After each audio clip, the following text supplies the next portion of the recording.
BNP chairperson Begum Khaleda জিয়ার রোগ মুক্তি কামনা করে চাঁদপুর জেলা বিএনপি ফোরামের এক দোয়া মাহফিল অনুষ্ঠিত হয়েছে। ইতালি থেকে বিস্তারিত জানাচ্ছেন মিনহাজ হোসেন। বাংলাদেশ জাতীয়তাবাদী দল বিএনপির চেয়ারপারসন ও 3 বারের সাবেক প্রধানমন্ত্রী বেগম খালেদা জিয়ার আশু রোগ মুক্তি এবং দীর্ঘ নেক হায়াত কামনা করে ইতালিতে দোয়া মাহফিল অনুষ্ঠিত হয়েছে। রোববার স্থানীয় সময় সন্ধ্যায় চাঁদপুর জাতীয়তাবাদী বিএনপি ফোরাম ইতালির উদ্যোগে রাজধানী রোমের প্রেনেস্তিনা মক্কিম মসজিদে বাদেশা এই দোয়া মাহফিলের আয়োজন করা হয়।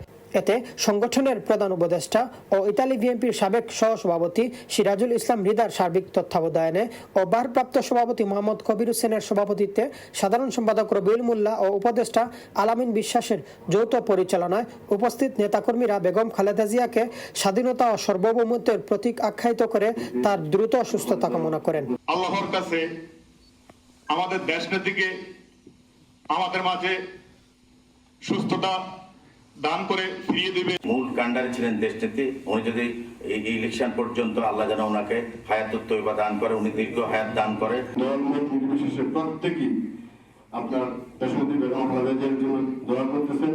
অতিথি হিসেবে উপস্থিত ছিলেন ইতালি বিএনপির সাবেক নির্বাচিত সভাপতি শাহ মোহাম্মদ তাইফুর রহমান ছোটন, সাবেক সহসভাপতি দীপু আবুল কালাম, সাবেক যুগ্ম সাধারণ সম্পাদক শাহ মোহাম্মদ তৌহিদ কাদের, রোম মহানগর বিএনপির সাবেক সভাপতি হুমায়ুন কবির, সাবেক সাধারণ সম্পাদক কাজী আবুল বাশার, ইতালি যুব দলের সভাপতি জাকির হোসেন গনি, সাধারণ সম্পাদক ওমর ফারুক, ইতালি বিএনপি সিলেট জাতীয়তাবাদী ফোরাম, বরিশাল বিভাগ জাতীয়তাবাদী ফোরাম, বাংলাদেশ জাতীয়তাবাদী সাইবার ফোর্স সহ বিভিন্ন অঙ্গ সহযোগী সংগঠনের নেতাকর্মীরা।